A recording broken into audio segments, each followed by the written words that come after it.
Otong bisa saja ada dalam keramaian, di dalam rumah tangga, di dalam keluarga, di dalam komunitas, di dalam kelompok-kelompok yang menghidupi kita. Tetapi bisa saja hati kita ada dalam kesepian. Bapak, Mama, saudara-saudara, anak-anakku sekalian yang saya kasih dalam Tuhan Yesus, Shalom.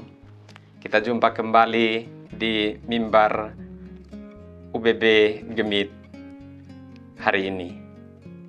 Kita akan mengawali akan renungan kita melalui mimbar UBB ini dengan memohon pertolongan Tuhan dalam doa. Mari ketong berdoa. Bapa di sorga, Bapa yang kami sembah lewat Tuhan kami Yesus Kristus penyelamat kami. Hari ini kami hendak mendengarkan firman-Mu.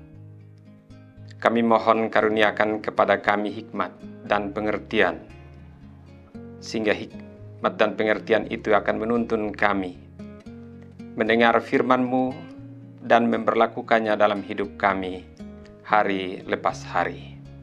Berfirmanlah kepada kami bersedia untuk mendengar. Dalam nama Tuhan Yesus kami berdoa.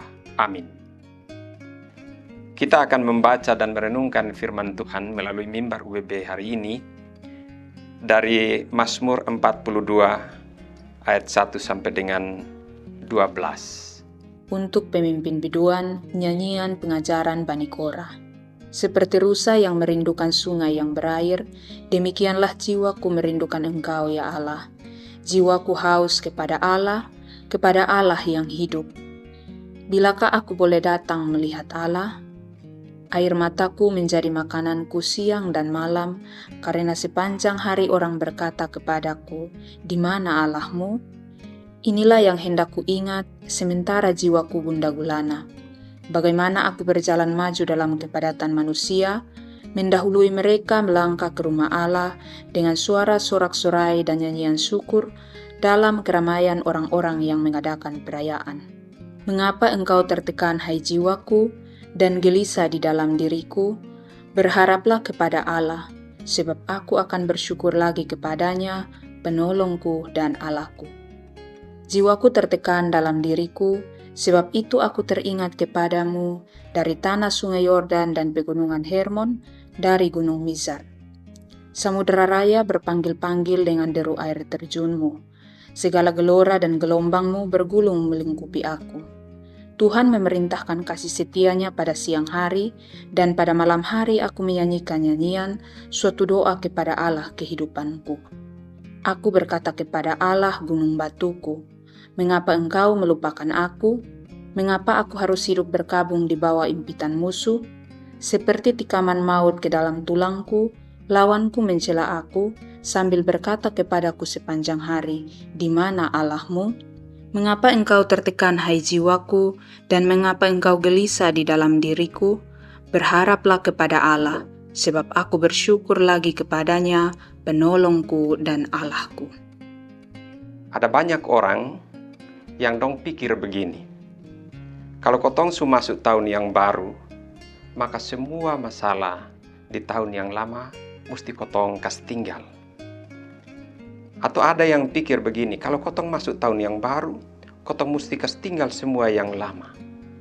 Kas tinggal barang lama, kas tinggal masalah lama, kas tinggal beban yang lama, atau bahkan kas tinggal utang yang lama. Pokoknya semua hal yang lama, kotong mesti kas tinggal. Padahal sebenarnya sudah begitu. Tahun baru menurut saya, itu bukan kesempatan untuk buang semua yang lama.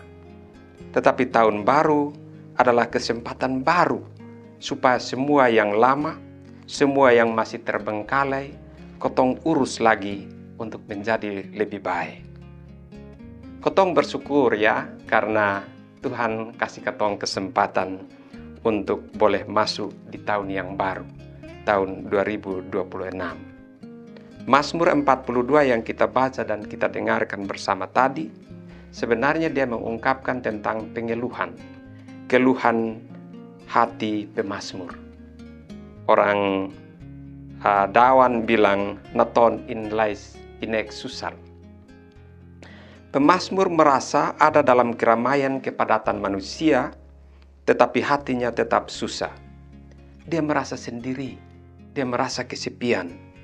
Bahkan malah ada orang yang mengolok-olok dia, bilang, "Di mana lupung Allah? Di mana lupung Tuhan?"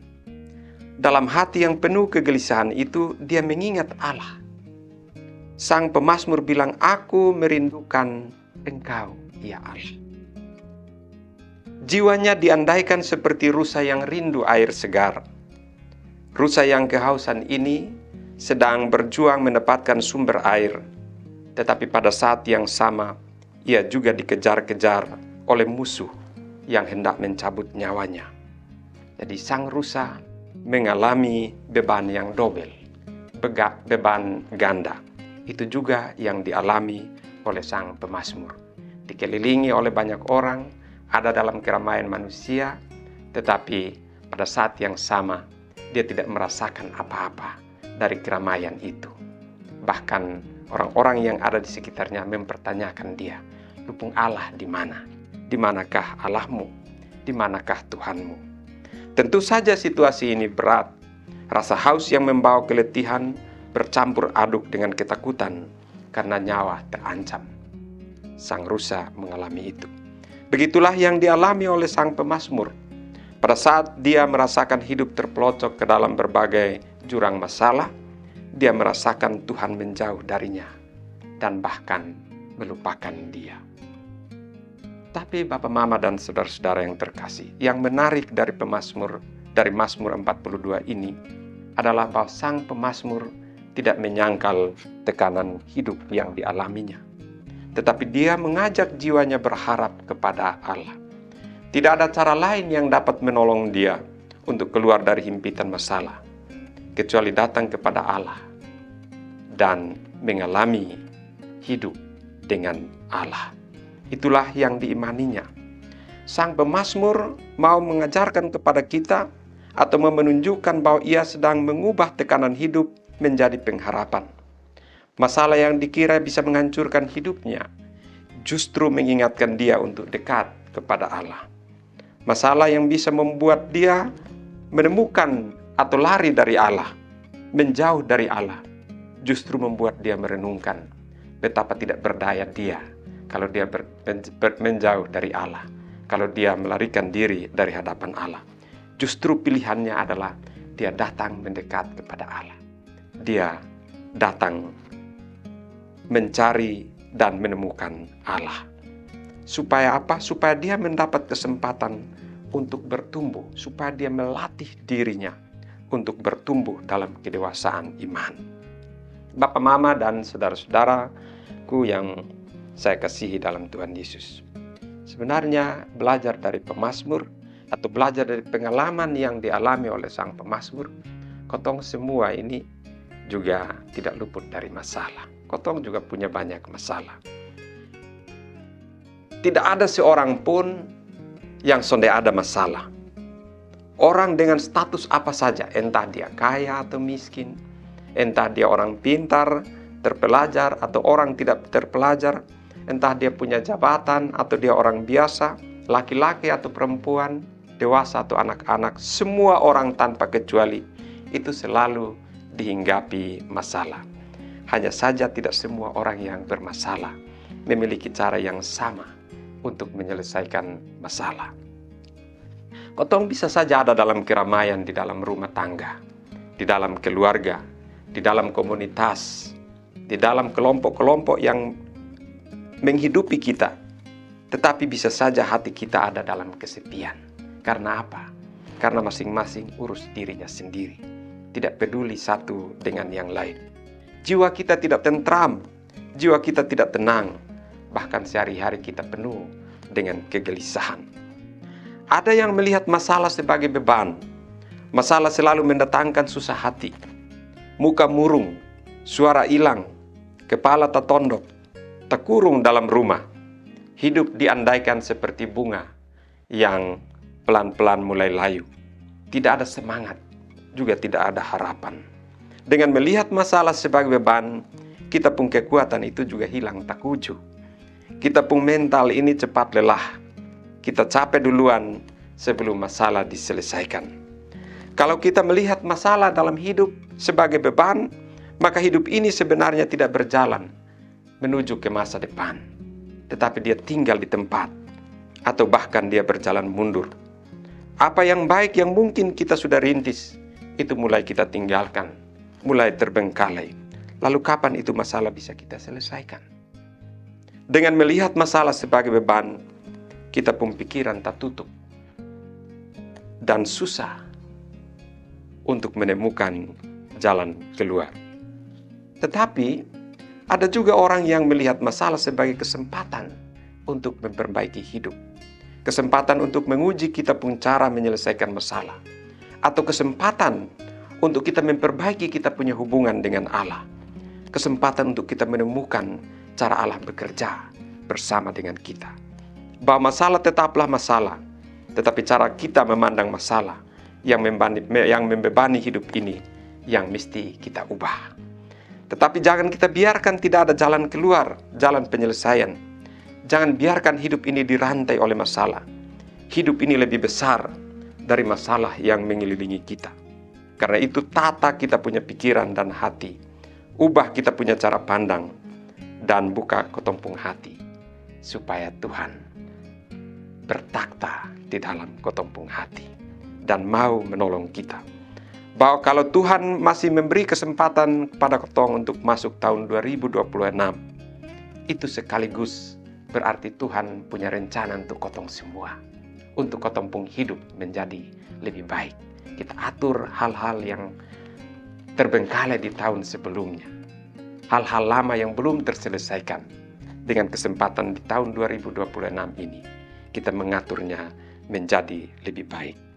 Dan sebenarnya kalau kita membaca Mazmur ini di awal tahun, itu mengandaikan bahwa hidup ini memang harus terus berjalan, menyongsong masa depan. Tetapi ada banyak hal yang mesti diurus untuk menemukan jalan penyelesaian. Pemazmur merasakan keletihan yang sangat oleh karena ancaman terhadap hidupnya ada di depan mata. Tetapi dia tidak kehilangan harapan. Dia sudah hilang harapan. Maka dia bertanya atau berkata kepada dirinya sendiri, "Hai jiwaku, mengapa engkau tertekan? Dan mengapa engkau gelisah?" Saat jiwanya tertekan, saat jiwanya gelisah, itulah kesempatan yang membawanya mengingat Allah. Ia mengingat kasih setia Tuhan. Ia mengingat Allah. Dengan mengingat tanah sungai Yordan yang subur dan menghasilkan makanan berlimpah. Ia juga mengingat pegunungan Hermon yang kaya dengan buah-buahan. Itulah yang Allah kerjakan, yang Allah nyatakan kemurahannya di sungai Yordan, juga di gunung Hermon. Ia membayangkan bahwa sukacita ini harus dia rebut kembali hanya dengan datang dan dekat kepada Allah. Jiwanya harus datang kepada Allah. Saudara-saudaraku, bapak mama, saudara bersaudara, kakak adik yang saya kasihi dalam Tuhan Yesus. Memang betul, ketumpung hidup ini sudah bisa lepas dari masalah yang membuat kita pun beban hidup makin berat. Terlalu banyak masalah sampai ketong kira Tuhan juga ada jauh dengan ketong. Tuhan lepas tangan dengan ketong. Atau bahkan Tuhan dia lupa buang ketong semua. Sebenarnya tidak. Kita saja yang tutup ketumpung hati dan membuat kita tidak rindu untuk datang dekat dengan Allah. Karena itu melalui renungan kita hari ini, bukalah hatimu di tahun yang baru ini. Hidupilah akan panggilan hidupmu dengan terus bersama berjalan dengan Allah. Sebab itulah kekuatan yang akan memampukan kita untuk mengatasi setiap masalah dalam kehidupan ini yang membebani kita sekalipun. Karena Tuhan bersama-sama dengan kita, ringanlah beban ini dan berjalan menuju masa depan dengan keceriaan, dengan sukacita, karena Allah menyertai kita. Tuhan memberkati kita semua. Amin. Mari kita berdoa. Bapa di surga, terima kasih karena Engkau menolong kami untuk mendengarkan firman-Mu dan merenungkannya. Pelihara hati kami ya Tuhan di tengah-tengah kehidupan yang Tuhan masih percayakan kepada kami. Sekiranya ada rupa-rupa masalah yang kami alami, yang membebani hidup kami, baik pribadi, keluarga, masyarakat, komunitas, dan sebagainya. Kiranya kami melihat masalah bukan sebagai beban yang membebani kehidupan kami, tetapi sebagai cara yang Tuhan pakai untuk mendewasakan kami, supaya kami terus bertumbuh dalam iman dan pengharapan kepada Engkau, Allah yang hidup. Terima kasih ya Tuhan, pelihara kehidupan kami senantiasa, agar dimanapun kami berada, kami tidak belajar untuk melarikan diri dari masalah yang kami hadapi, tetapi kami dengan kuat, kokoh, dan tangguh menghadapinya, menyelesaikannya dengan harapan Tuhan bersama-sama dengan kami. Ampuni dosa dan salah kami, dalam nama Tuhan Yesus pengharapan baru itu.